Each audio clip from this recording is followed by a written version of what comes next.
Goosebumps fans, we are here. Yes, it's finally showed up, but of course I couldn't actually do it fast enough. So, anyways, here is episode one, Staying Out of the Basement, part one, I believe. So, anyways, yeah, here we go. Let's get on with the breakdown and thoughts and everything, and also the feel and stuff like that. And thank you for being a jerk. Please shut up, dude. Jeez. Anyways, we take it back all the way to Brooklyn in 1994. Son of a bitch, dude, shut up. Damn, shut up. Fuck. Now, like I was saying, back in 94, how I'm doing this, he wrote the song a long time ago, real long time ago. So, anyways, they actually go into a tunnel. It was in the dare, I think, basically. Dude, shut the fuck up. Shut up, damn it. Dumbass. Shut up. Frick. It's like, oh, I'm gonna start. It's like, I'm gonna start doing this. And then here goes the dude freaking damn talking. Shut the fuck up. Anyways, like I was saying, sorry for this, but whatever. Anyways, I think it's a facility and they went through the tunnel. We didn't get to see them go into the facility. So either way, they went into the tunnel. There's four teens, two boys, two girls, and there was going to be a fifth one, but a little brother, but he got turned away. And apparently they did weird medical experiments on it and people died from it, and thus it has been haunted ever since. They're doing it because of a dare. Apparently they're filming this, which is like, so they're filming this, but yet the police officers don't have the footage. And if they do have the footage, apparently it's not a good idea to watch the footage. Don't know.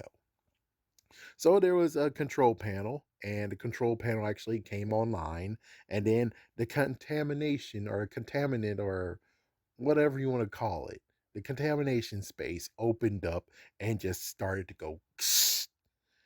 And I was like, oh, people got sprayed. It's like, no, only one person got sprayed, which was Matty, aka the Uncle Brewer.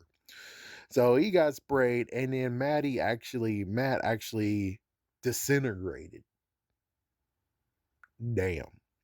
And then, hey, it's a nice intro. Apparently, they're not taking anything or changing anything from what they did previously. Only thing they're doing is just changing the look, which is like, that's not bad. It's all right. So we get kicked back into 30 years later on Brooklyn. The Brewer kids, which they changed them into twins. So instead of one being older than the other, they're twins. Most likely they already know that. The doctor picks him up. The doctor plays it safe. He's safe. He plays it safe. In fact, don't walk into the street. Come to others. Go over there and not get into the car while the street. And we get to see the haunted car that apparently Trey has, aka Joe Jr., or Joe the Third. And yeah, this is when it's like, dude, I don't like you, Trey. It's like, yeah, we already got a person. I'm like, dude, seriously, we got another person. I'm like, well, the good news is that, and I was like this, it's like, hey, you don't like any of the characters, it gets good when they get tortured. So that actually is a good thing. But anyways, Trey's a jerk ass. Apparently, the grandma, before she got moved into a home, allowed him to park his car in her driveway.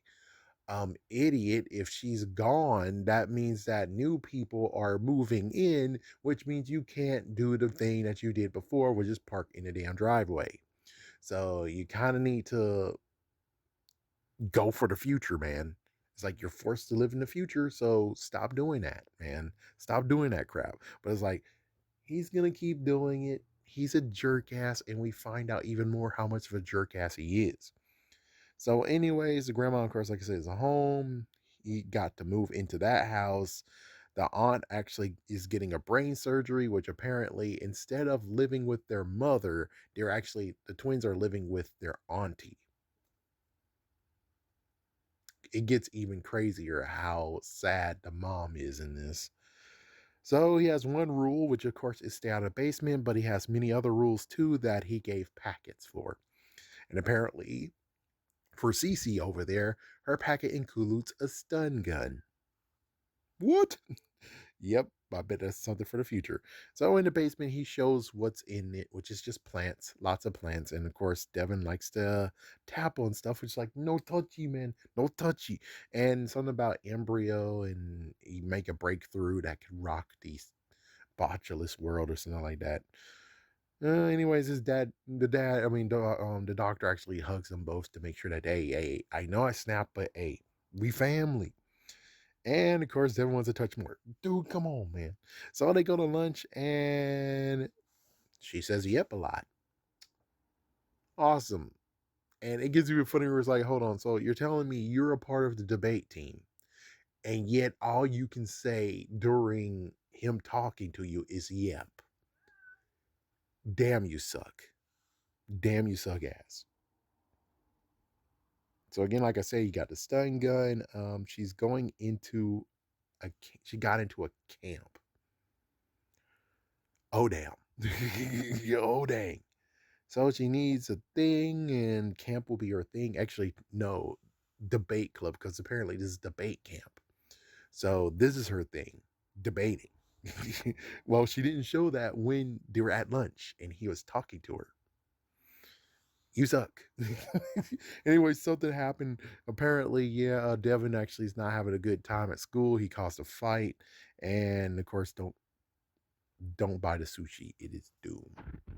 We get introduced to CJ, and CJ works at the diner as a driver, and it's family owned, so his mom actually owns it.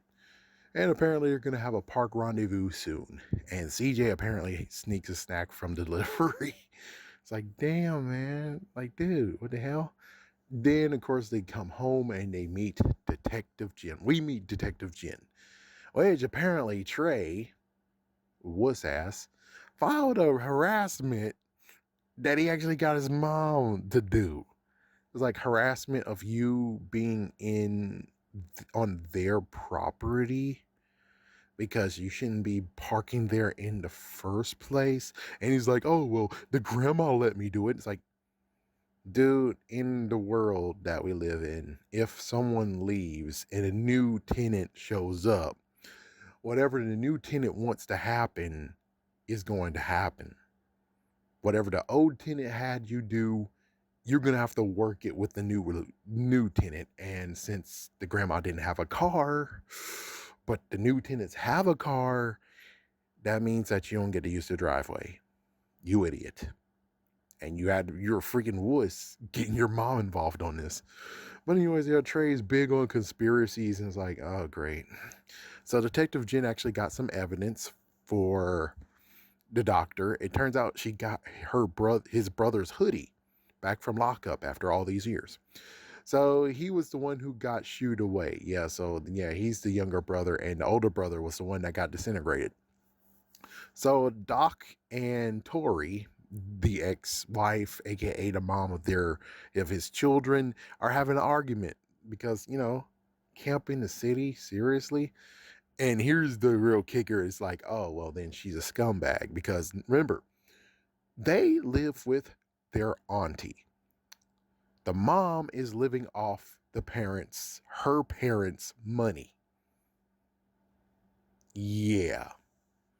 Basically, aka she's a scumbag in this, I believe, until proven wrong. But seems like to me that the mom is the fucking scumbag in this relationship now.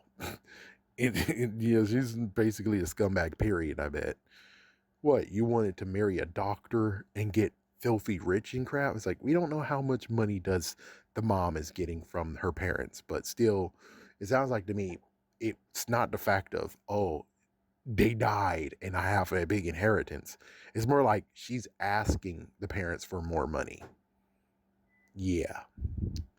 But anyways, breakfast came in is burnt waffles. Oh dang. So the twins decided to go out. And apparently we got a girl named Frankie and Devin likes her. And then they go into, of course, the store and lo and behold,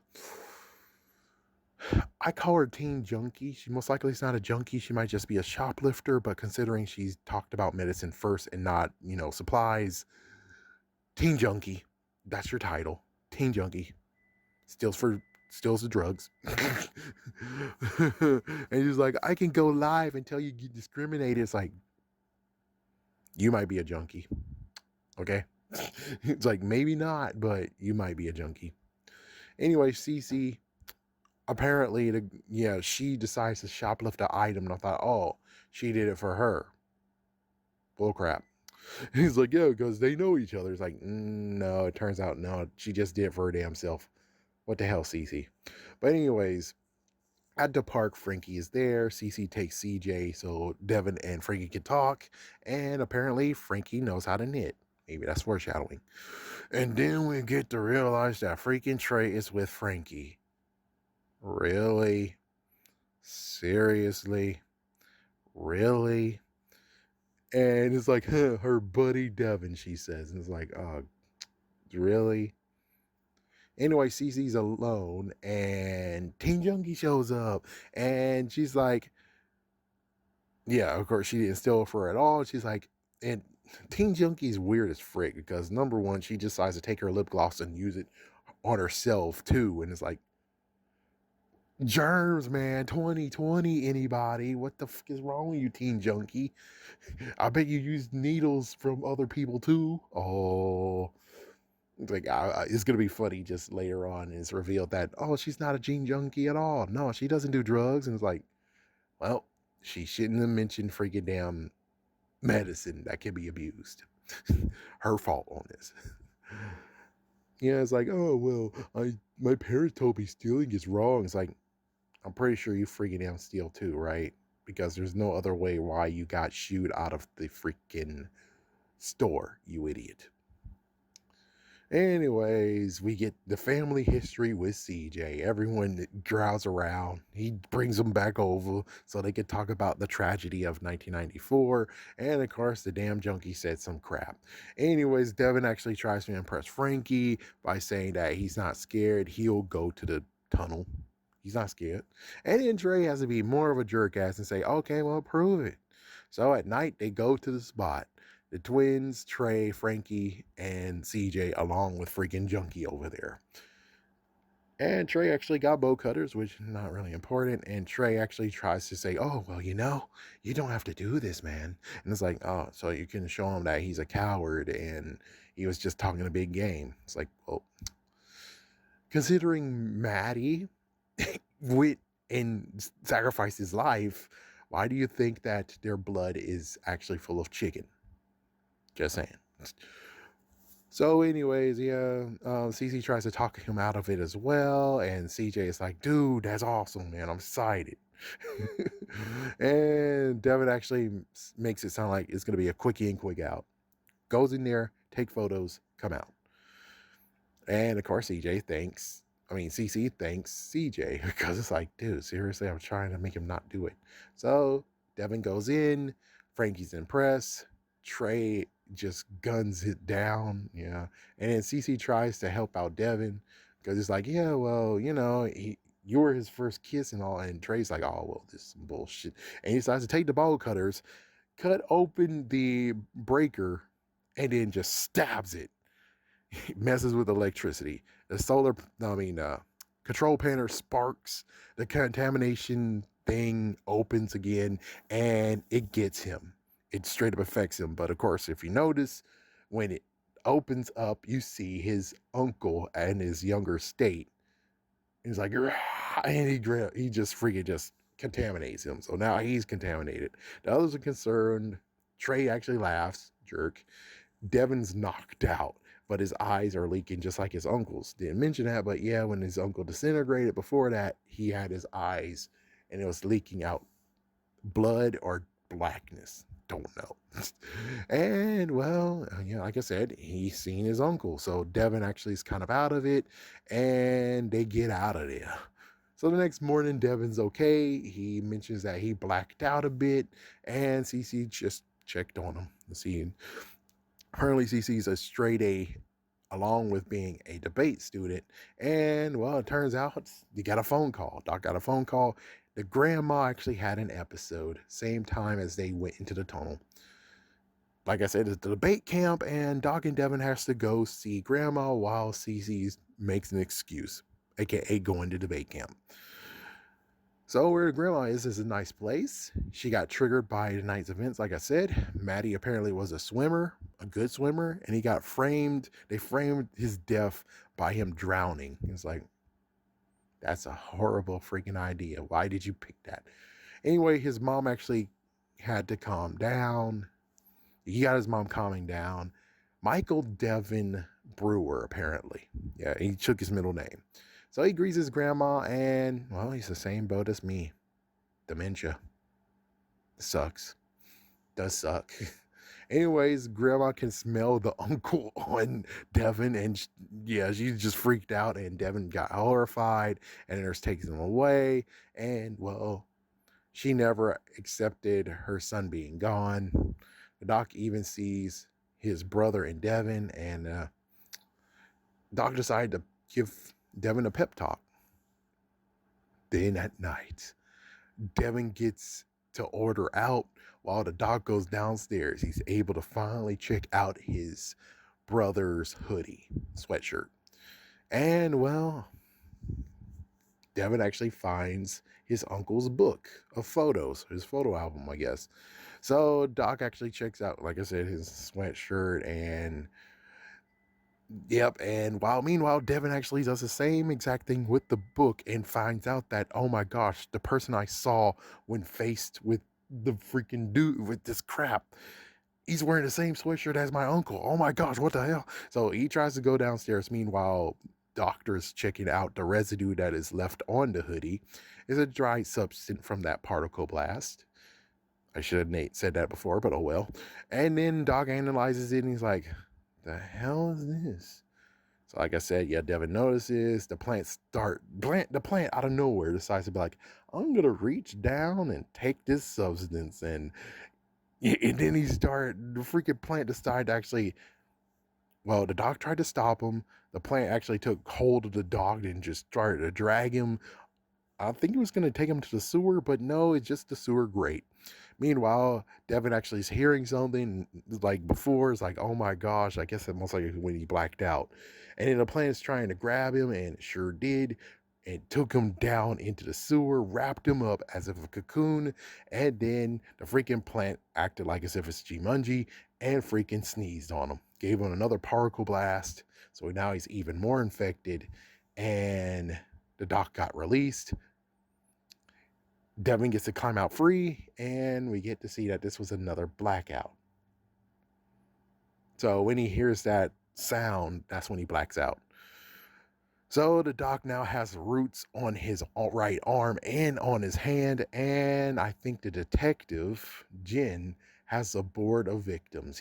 She has the 4 victims of 1994, and apparently I guess she actually got surveillance tapes or photos of all of the kids, the teenagers who got into the tunnel this time around. Well, I think about it, it's a good setup. I don't think it's bad at all. This is a good setup. And, well, here is the extra stuff that you need to know. Remember when I said the lady that caused a lot of issues? There's good news and bad news. The good news is that she got stripped of her title, I think. The bad news is that she is now a co-producer. But the better news is that there's a lot of executive producers out there in this. There's a lot of executive producers like, whoa. So even if she's trying to be like, you should do this, there's a lot of executive producers who basically are most likely overriding all she's saying. So I'm pretty sure it's going to be a better season than it was last time because she got a decent amount of control. But this time around, she doesn't. So let's see how this plays out. Yes, there was some team drama. Yeah, indeed. But I don't think it was worse as it was beforehand.